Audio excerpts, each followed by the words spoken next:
আসসালামু আলাইকুম। প্রিয় শিক্ষার্থীরা, আজকের একাদশ শ্রেণীর আজকের ক্লাসে স্বাগত জানাচ্ছি। আমি মাহমুদা আক্তার, সহকারী অধ্যাপক, উদ্ভিদ বিজ্ঞান বিভাগ, ভিক্টোরিয়া সরকারি কলেজ, কুমিল্লা। শিক্ষার্থীরা, আমরা প্রথম অধ্যায়টি নিয়ে আলোচনা করছিলাম। প্রথম অধ্যায় কোষ ও এর গঠন, এই অধ্যায়ের ধারাবাহিক আলোচনায় আজকে আমাদের আলোচনার বিষয় হচ্ছে নিউক্লিয়াস ও এর কাজ। আমরা আজকে নিউক্লিয়াস সম্পর্কে বিস্তারিত জানব। প্রথমে আমরা জানব নিউক্লিয়াস কি।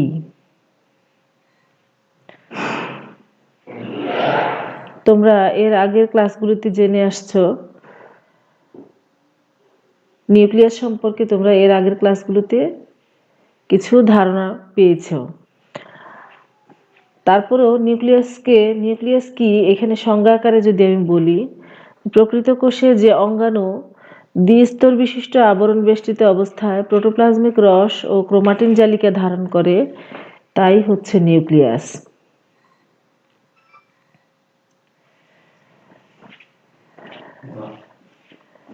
নিউক্লিয়াসকে কোষের মস্তিষ্ক, প্রাণকেন্দ্র, কেন্দ্রিকা ইত্যাদি নামেও অভিহিত করা যায়।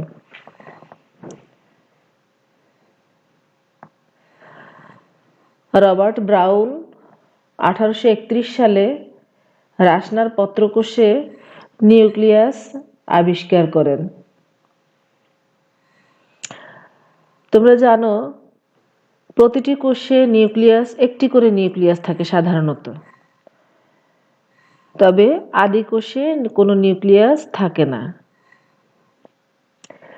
তারপরও কিছু সংখ্যক প্রকৃত কোষ, যেমন সিব কোষ, মানুষের লোহিত রক্তকণিকা প্রভৃতিতে ম্যাচিউরড অবস্থায় এই কোষগুলোতে নিউক্লিয়াস থাকে না।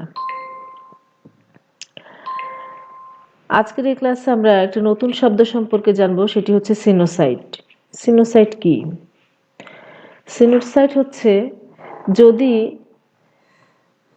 কোনো গঠন বা কোনো সেলের মধ্যে যদি প্রস্থপ্রাচীর না থাকে, সে ওইরকম সেলের মধ্যে যদি একাধিক নিউক্লিয়াস থাকে, তাহলে ওই গঠনটিকে বলা হয় সিনোসাইট। সিনোসাইটের উদাহরণ হচ্ছে শৈবালের ক্ষেত্রে ভাউকেরিয়া, বট্রিডিয়াম ইত্যাদি, ছত্রাকের ক্ষেত্রে পেনিসিলিয়াম, এগুলো হচ্ছে সিনোসাইটের উদাহরণ। সাধারণত নিউক্লিয়াসের আকৃতি বৃত্তাকার হয়ে থাকে, তোমরা জানো। তারপরেও নিউক্লিয়াস কোনো কোনো ক্ষেত্রে গোলাকার না হয়ে উপবৃত্তাকারও হতে পারে, আবার পেঁচানো থালার মতো হতে পারে, শাখান্বিতও হতে পারে। আকার ও আয়তনে নিউক্লিয়াস ছোট বড় হতে পারে। নিউক্লিয়াস সাধারণত কোষের 10 থেকে 15% জায়গা দখল করে থাকতে পারে, তবে শুক্রাণুর ক্ষেত্রে এই পার্সেন্টেজটি প্রায় 90%।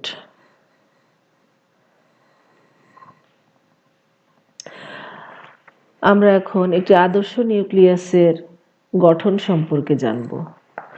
শুরুতে আমরা একটি ছবি দেখতে পাচ্ছি। ছবিটিতে একটি নিউক্লিওলাসের বিভিন্ন অংশ চিহ্নিত করে দেয়া হয়েছে। একটি আদর্শ নিউক্লিয়াসে 4টি অংশ থাকে বা 4টি অংশ নিয়ে একটি নিউক্লিওলাস গঠিত হয়। সেই অংশগুলো হচ্ছে নিউক্লিয়ার এনভেলপ, তারপর হচ্ছে নিউক্লিয়ার এনভেলপ বা nuclear membrane, nucleoplasm, nucleolus, chromatin তন্তু। শিক্ষার্থীরা, যে চিত্রটি আমরা দেখতে পাচ্ছি সেই চিত্রের মধ্যে চিহ্নিত করে দেয়া আছে নিউক্লিয়ার মেমব্রেন। এরপরে দেখো নিউক্লিওপ্লাজম, দানাদার পদার্থগুলো দেখা যাচ্ছে নিউক্লিয়ার মেমব্রেনের ভিতর। এরপরে হচ্ছে দেখো নিউক্লিওলাস, গোলাকৃতির যে অংশটি দেখা যাচ্ছে সেটি হচ্ছে নিউক্লিওলাস, আর সুতাকৃতির যেই পেঁচানো অংশগুলো দেখা যাচ্ছে সেগুলো হচ্ছে ক্রোমাটিন তন্তু। আমরা এখন ধারাবাহিকভাবে প্রত্যেকটা অংশ বিস্তারিত জানব। প্রথম অংশটি আমরা জেনেছি নিউক্লিয়ার মেমব্রেন। ছবিতে আমরা দেখেছি নিউক্লিয়ার মেমব্রেনটি দ্বিস্তর বিশিষ্ট। এই দ্বিস্তর বিশিষ্ট মেমব্রেনটি ফসফোলিপিড বাইলেয়ার দ্বারা গঠিত। এরপরে ছবিটি যদি তোমরা ভালো করে খেয়াল করো, সেখানে দেখতে পাবে একটু পরপরই সেখানে কিছু ছিদ্র রয়েছে বা রন্ধ্র। তো এই নিউক্লিয়ার মেমব্রেনটার মধ্যে অসংখ্য রন্ধ্র থাকে। হ্যাঁ, অন্যান্য যেই মানে অসংখ্য যে ছিদ্রের কথা বলছি আমি, এই ছিদ্রগুলি দেখা যাবে যে অন্যান্য আবরণীর মধ্যে সাধারণত এত রন্ধ্র থাকে না। নিউক্লিয়ার রন্ধ্রের ব্যাস সাধারণত 9 ন্যানোমিটার, আর এই রন্ধ্রের কাছে দুটি আবরণী একসাথে মিলিত থাকে। প্রত্যেকটা ছিদ্র সংকোচন প্রসারণশীল। এই ছিদ্রটিকে ঘিরে চারপাশে বৃত্তাকারে প্রোটিনের দানা থাকে, বা ইংরেজিতে হচ্ছে গ্র্যানিউল, এবং মাঝখানে একটি অপেক্ষাকৃত বড় আকারের প্রোটিন থাকে। একে বলা হয় ট্রান্সপোর্টার। এই প্রোটিনটার নাম হচ্ছে ট্রান্সপোর্টার। আমরা এই ট্রান্সপোর্টার শব্দটিও এখানে এই ক্লাসে এসে সম্ভবত নতুন পেয়েছি। ট্রান্সপোর্টার। আচ্ছা, এরপরে আরেকটি শব্দ হচ্ছে অ্যাঙ্কর প্রোটিন। অ্যাঙ্কর প্রোটিন দিয়ে এই ট্রান্সপোর্টার নিউক্লিয়ার মেমব্রেনের সাথে সংযুক্ত থাকে। মোট 8টি প্রোটিন দানা দিয়ে বা প্রোটিন গ্র্যানিউল দিয়ে এই রন্ধ্রটি নিয়ন্ত্রিত থাকে। এই হচ্ছে নিউক্লিয়ার মেমব্রেন। এখানে আমি কয়টি কথা বলেছি? প্রথমত ছিল দ্বিস্তর বিশিষ্ট মেমব্রেন থাকবে, আর কি এটার গঠন উপাদান হচ্ছে ফসফোলিপিড। এরপর হচ্ছে এই নিউক্লিয়ার এনভেলপের মধ্যে বা নিউক্লিয়ার মেমব্রেনের মধ্যে কি থাকে? অসংখ্য ছিদ্র থাকে, আর এই ছিদ্রগুলোর ব্যাস হচ্ছে 9 ন্যানোমিটার। এই প্রত্যেকটা ছিদ্র সংকোচন প্রসারণশীল। আর কি বলেছি? এই ছিদ্রটিকে ঘিরে চারপাশে বৃত্তাকারে প্রোটিনের দানা থাকে, আর মাঝখানে একটি বড় আকারের প্রোটিন থাকে। একে কি বলা হয়? ট্রান্সপোর্টার বলা হয়। আর অ্যাঙ্কর প্রোটিন দ্বারা ট্রান্সপোর্টার কি হয়? নিউক্লিয়ার এনভেলপের সাথে সংযুক্ত থাকে। আর সর্বশেষ যে তথ্যটি আমি বলেছি সেটি হচ্ছে মোট 8টি প্রোটিন গ্র্যানিউল দিয়ে ছিদ্রটি নিয়ন্ত্রিত থাকে। এবার আমরা জানবো এই নিউক্লিয়ার মেমব্রেনের কাজ কি। নিউক্লিওপ্লাজম, নিউক্লিওলাস এবং ক্রোমাটিন জালিকাকে সাইটোপ্লাজম থেকে পৃথক রাখা এবং সংরক্ষণ করা হচ্ছে নিউক্লিয়ার মেমব্রেনের কাজ। দ্বিতীয় কাজটি হচ্ছে সাইটোপ্লাজম ও নিউক্লিওপ্লাজমের মধ্যে সংযোগ তৈরি করা। 3, এন্ডোপ্লাজমিক রেটিকুলামের সাথে যুক্ত হয়ে নিউক্লিয়াসকে নির্দিষ্ট জায়গায় দৃঢ়ভাবে আটকে রাখে। এই হচ্ছে নিউক্লিয়ার মেমব্রেনের কাজ। দ্বিতীয় যে অংশটি একটি আদর্শ নিউক্লিয়াসের গঠনের মধ্যে আমরা দেখেছি সেটি হচ্ছে নিউক্লিওপ্লাজম। নিউক্লিওপ্লাজম কাকে বলে বা নিউক্লিওপ্লাজম কি? নিউক্লিওপ্লাজমের আরেকটি নাম হচ্ছে ক্যারিওলিম্ফ। আমরা এখন ক্যারিওলিম্ফ কি সেটি জানব। নিউক্লিয়ার মেমব্রেন দ্বারা আবৃত স্বচ্ছ, ঘন ও দানাদার তরল পদার্থ হচ্ছে নিউক্লিওপ্লাজম। একে আরেকটা কি নামে ডাকা হয়? ক্যারিওলিম্ফ। আর এই ক্যারিওলিম্ফ নিউক্লিয়াসের ভেতরে প্রোটোপ্লাজমিক রস মূলত কি এটা? প্রোটোপ্লাজমিক রস। আর এই প্রোটোপ্লাজমিক রসের মধ্যে প্রোটোপ্লাজমের যত বৈশিষ্ট্য, সকল বৈশিষ্ট্য এর মধ্যে উপস্থিত থাকে। আর নিউক্লিওলাস এবং ক্রোমোজোম এই নিউক্লিওপ্লাজমের মধ্যেই অবস্থান করে। তাহলে নিউক্লিওপ্লাজমের মধ্যে আমি কয়টি তথ্য বলেছি? প্রথম তথ্যটি ছিল এই নিউক্লিয়ার মেমব্রেন দিয়ে আবৃত স্বচ্ছ ঘন দানাদার তরল পদার্থ হচ্ছে নিউক্লিওপ্লাজম। এর আরেকটা নাম হচ্ছে ক্যারিওলিম্ব। আর এটি মূলত প্রোটোপ্লাজমিক রস। আর এই প্রোটোপ্লাজমের যে বৈশিষ্ট্য, এর সবকিছুই কিন্তু এর মধ্যে বিদ্যমান। সর্বশেষ বলেছি নিউক্লিওলাস এবং ক্রোমোজোম এই নিউক্লিওপ্লাজমের মধ্যে অবস্থান করে। এবার আমরা জানবো নিউক্লিওপ্লাজমের কাজ কি। 1. ক্রোমাটিন জালিকা ধারণ করে। 2. নিউক্লিওলাসকে ধারণ করে। 3. নিউক্লিয়াসের জৈবনিক কাজে সাহায্য করে। 4. এনজাইমের আধার হিসেবে কাজ করে। এই হচ্ছে নিউক্লিওপ্লাজম। শিক্ষার্থীরা, আমরা একটি আদর্শ নিউক্লিয়াসের গঠন বিভিন্ন অংশের মধ্যে তৃতীয়ত যে অংশটি দেখেছি সেটি ছিল নিউক্লিওলাস। নিউক্লিওলাস কি? নিউক্লিয়াসে যে ছোট এবং অধিকতর ঘন গোলাকার বস্তু দেখা যায় তাই নিউক্লিওলাস। তোমরা ছবিতে খেয়াল করেছো নিশ্চয়ই, নিউক্লিয়ার মেমব্রেনের ভিতরে নিউক্লিওপ্লাজমের মধ্যে যে গোলাকার বলের মতো ছোট্ট বস্তুটি দেখা যাচ্ছে সেটি হচ্ছে নিউক্লিওলাস। বিজ্ঞানী ফন্টানা 1781 সালে সর্বপ্রথম নিউক্লিয়াসের ভেতরে এই নিউক্লিওলাস দেখতে পান। আর 1840 সালে বোম্যান নিউক্লিওলাস নামকরণ করেন। এই নিউক্লিওলাস সাধারণত নির্দিষ্ট ক্রোমোজোমের একটি নির্দিষ্ট স্থানে অবস্থান করে বা লেগে থাকে। ক্রোমোজোমের যে স্থানটির মধ্যে এটি লেগে থাকে সেই স্থানটিকে বলা হয় SAT সেট বা স্যাটেলাইট। এরপর হচ্ছে নিউক্লিওলাসের ভৌত গঠন কেমন বা নিউক্লিওলাসের সংখ্যা। তাহলে প্রত্যেকটা নিউক্লিয়াসের মধ্যে সাধারণত একটা নিউক্লিওলাস থাকে।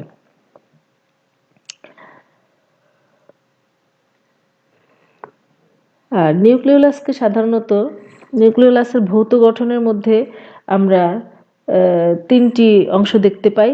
এক হচ্ছে নিউক্লিওলাসে তন্তুময়, দানাদার এবং ম্যাট্রিক্স, এই তিনটি অংশ আমরা দেখতে পাই। আর রাসায়নিক গঠনের মধ্যে রাসায়নিক উপাদান হিসেবে যা থাকে সেগুলো হচ্ছে প্রোটিন থাকে, আরএনএ থাকে এবং সামান্য পরিমাণে ডিএনএ থাকে। নিউক্লিওলাসের কাজ আরএনএ সংশ্লেষণ করা, প্রোটিন সংশ্লেষণ ও সংরক্ষণ করা, নিউক্লিওটাইডের ভাণ্ডার হিসেবে কাজ করা। এই হচ্ছে নিউক্লিওলাস। চতুর্থ এবং সর্বশেষ অংশটি হচ্ছে ক্রোমাটিন তন্তু। আমরা একটি আদর্শ নিউক্লিয়াসের গঠনের যে ছবিটি দেখেছি, সেই ছবিটির মধ্যে দেখেছি সুতার মতো কতগুলো প্যাঁচানো অংশ রয়েছে। সেই অংশগুলো ছিল, এই সুতাকৃতির অংশগুলোই ছিল ক্রোমাটিন তন্তু। কোষের সেল যখন বিশ্রাম অবস্থায় থাকে বা অবিভাজন অবস্থায় যখন থাকে তখন এই নিউক্লিয়াসের ভিতরে এই জালিকাকারে কিছু তন্তু বা সুতার মতো সুতা দেখা যায়। এই সুতাকৃতির জালিকাকে নিউক্লিয়ার রেটিকুলাম বা ক্রোমাটিন তন্তু বলে। নিউক্লিয়াসের যখন বিভাজনরত অবস্থা বা পর্যায় মধ্যক অবস্থায় যে অংশ বা বস্তু ফুলজিন রং নেয় সেই বস্তুকে বলা হয় ক্রোমাটিন। আসলে ডিএনএ এবং এর সাথে প্রোটিনের মিলিত যে সুতাকৃতির অংশ সেটি হচ্ছে ক্রোমাটিন।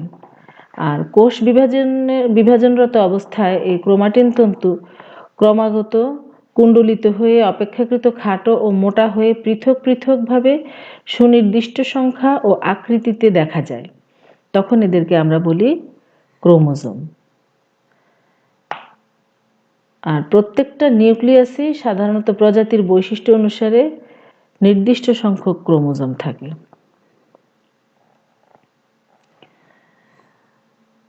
এই ক্রোমোজোম বা ক্রোমাটিন তন্তুর রাসায়নিক গঠন উপাদানগুলো হচ্ছে ডিএনএ, আরএনএ, হিস্টোন ও নন হিস্টোন প্রোটিন।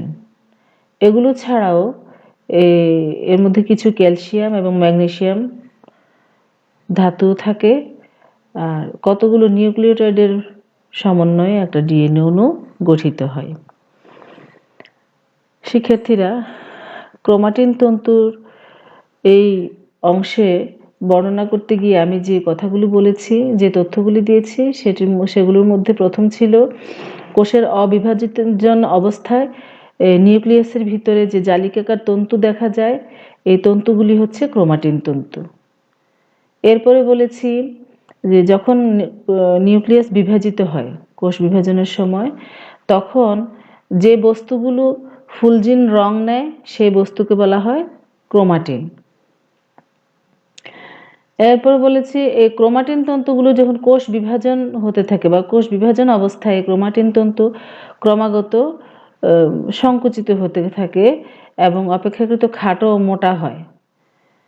সেগুলিকে মাইক্রোস্কোপে আমরা অণুবীক্ষণ যন্ত্রে আমরা পর্যবেক্ষণ করতে পারি। এই অবস্থায় এদেরকে বলা হয় ক্রোমোজোম। আর আরেকটি গুরুত্বপূর্ণ তথ্য হচ্ছে প্রত্যেকটা নিউক্লিয়াসে সাধারণত প্রজাতির বৈশিষ্ট্য অনুসারে নির্দিষ্ট সংখ্যক ক্রোমোজোম থাকে। এখন ক্রোমোজোমের রাসায়নিক গঠন উপাদানের মধ্যে আমি বলেছি ডিএনএ থাকে, আরএনএ থাকে, হিস্টোন ও নন হিস্টোন প্রোটিন থাকে। এগুলো ছাড়াও কিছু ক্যালসিয়াম এবং ম্যাগনেসিয়াম থাকে। এই হচ্ছে ক্রোমাটিন তন্তু। ক্রোমাটিন তন্তুর কাজ কি? ক্রোমাটিন তন্তুর কাজ হচ্ছে বংশগতির বৈশিষ্ট্যের ধারক ও বাহক হিসেবে কাজ করা। আর মিউটেশন, প্রকরণ ইত্যাদি সৃষ্টিতেও এই ক্রোমাটিন তন্তু ভূমিকা রাখে। এই হচ্ছে একটি আদর্শ নিউক্লিয়াসের গঠন। এখন আমরা জানব নিউক্লিয়াসের কাজ কি। নিউক্লিয়াসের কাজ কোষের যাবতীয় জৈবনিক কাজ নিয়ন্ত্রণ করা। 2, ক্রোমোজোমের মাধ্যমে বংশগতিতে ভূমিকা রাখা। এই হচ্ছে নিউক্লিয়াসের মূল কাজ। শিক্ষার্থীরা, আমরা এতক্ষণ একটি আদর্শ নিউক্লিয়াসের গঠন এবং কাজ সম্পর্কে জেনেছি। আজকের আলোচনার মধ্য থেকে তোমাদের জন্য ছোট ছোট কয়েকটি প্রশ্ন রইল। প্রশ্নগুলো দেখো। নিউক্লিয়াস কি? সিনোসাইট কি? একটি আদর্শ নিউক্লিয়াসের অংশগুলো কি কি? স্যাটেলাইট কি? নিউক্লিওলাসের রাসায়নিক উপাদানগুলো উল্লেখ করো। ক্রোমোজোমের 2টি কাজ উল্লেখ করো। আজকের পাঠ এ পর্যন্তই। পাঠে অংশগ্রহণের জন্য তোমাদের সবাইকে ধন্যবাদ। তোমরা সবাই ভালো থেকো। আল্লাহ হাফেজ।